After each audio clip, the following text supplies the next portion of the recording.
You know that feeling when an article accidentally says the quiet part out loud? Yeah, this is one of those. Peter Hunt, a former BBC royal correspondent, not some trash rag like the Daily Fail or the Scum, just published a piece that quietly confirms what a lot of people have clocked for years. Prince William doesn't deal with the media. He manages it. He controls it. This article lays out how access is currency. Cooperate and you stay inside the bubble. Ask uncomfortable questions and you disappear. Reporters understand the rules. Editors understand the rules. So the coverage stays light, flattering, and carefully incurious. The UK gets endless filler content. Beards, bracelets, beach volleyball clips. Meanwhile, the serious issues barely surface. Royal finances. The Duchy of Cornwall generates tens of millions annually.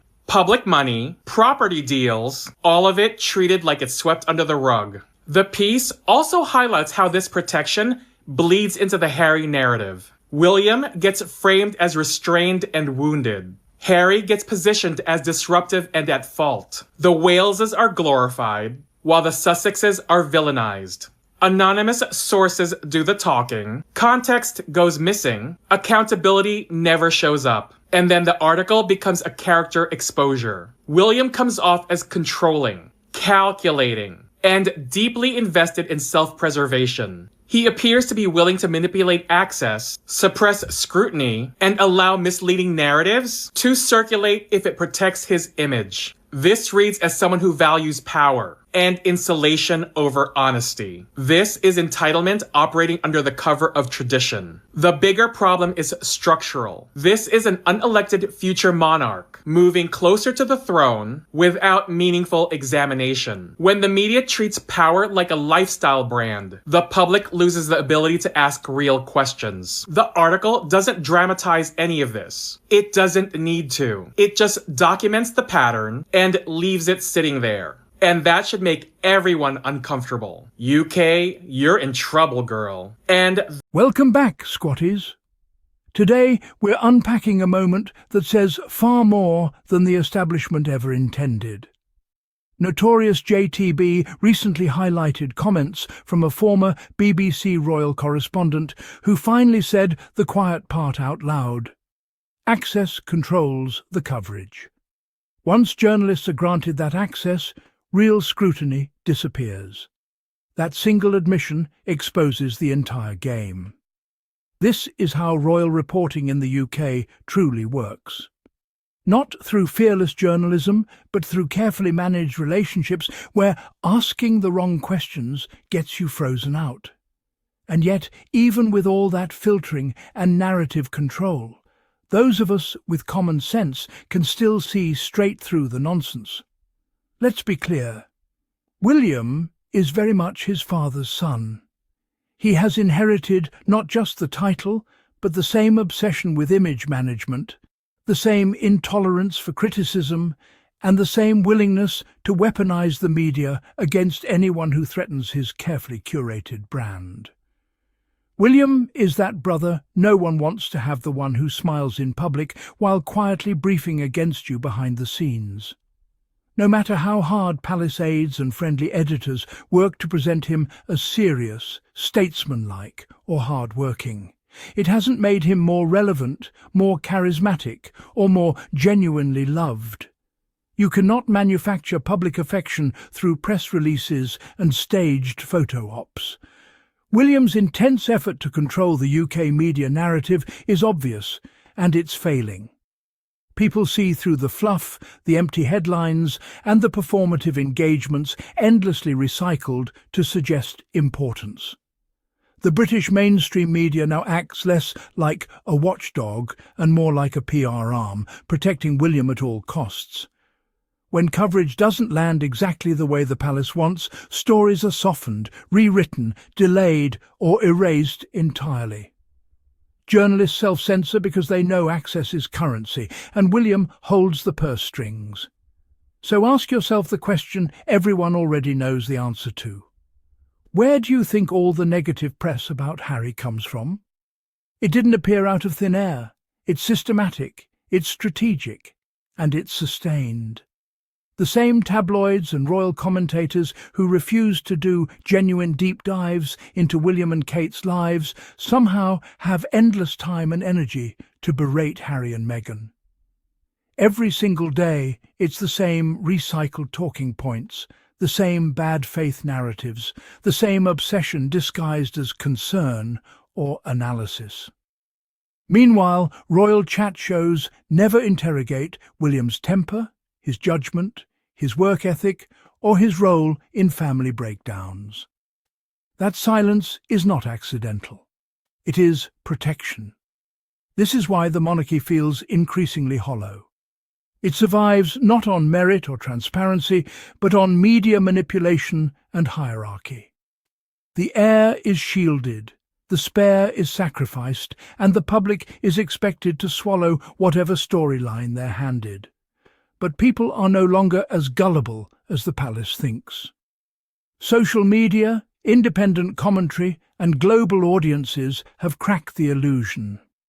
Honestly, an institution that relies on silencing scrutiny and punishing truth-tellers has no moral authority in a modern society.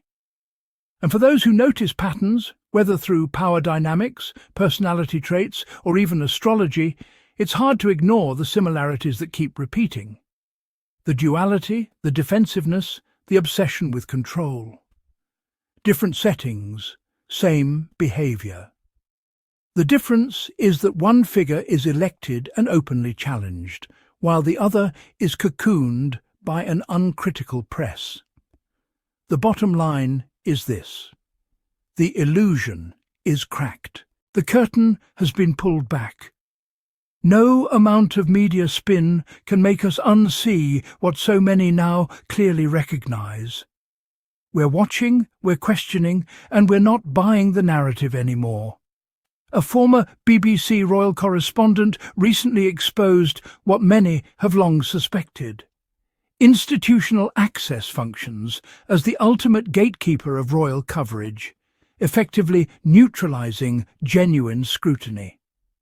When media organizations depend on official channels for interviews, photographs, and information, critical journalism becomes a luxury few outlets can afford.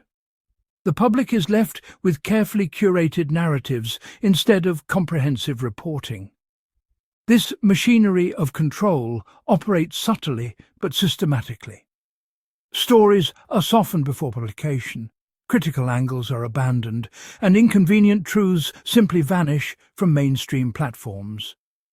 While William's considerable efforts to manage the UK media landscape have produced polished coverage and deflected unwanted attention, they have paradoxically failed to generate authentic public affection or lasting relevance. The contrast in treatment across the royal family is impossible to ignore. Mainstream tabloids and broadcast programs relentlessly amplify negative stories about Harry and Meghan, recycling the same narratives ad nauseum, while William and Kate receive remarkably protective coverage that conveniently avoids deeper investigation. Royal commentary shows consistently sidestep meaningful examination of William's choices, preferring instead to operate within predetermined boundaries that protect the preferred narrative. Across tabloids and prime-time television alike, the pattern repeats: one reputation rehabilitated, another systematically undermined.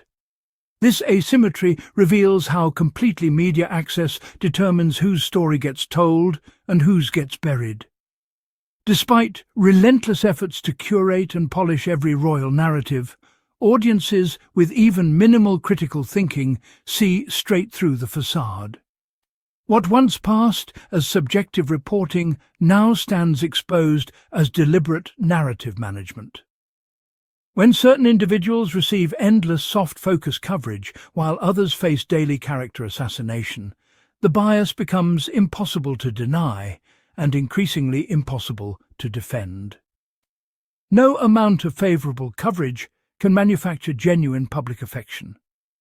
Popularity must be earned through authentic actions and real character, not editorial gatekeeping. The British media landscape reveals a deeply troubling system of coordinated narrative control. UK royal chat shows follow rigid editorial guidelines dictating which topics are fair game and which remain off-limits. Access is the currency, and journalists who challenge the system are frozen out, while compliant voices are rewarded. What the public sees is not organic journalism, but a carefully filtered version of events designed to serve palace interests rather than public truth. And that raises serious questions about legitimacy in an era demanding transparency. When a former BBC royal correspondent openly admits that Access controls coverage, it confirms what many already suspected. Institutions that wield power must be subject to real scrutiny. Real journalism, independent, unflinching and unfiltered, has become a casualty of access-based reporting. Until the media breaks free from these constraints and asks difficult questions without fear of losing access, the public will continue to see through the carefully constructed narratives. The monarchy's future does not depend on better PR. It depends on genuine reform and a press willing to do its job.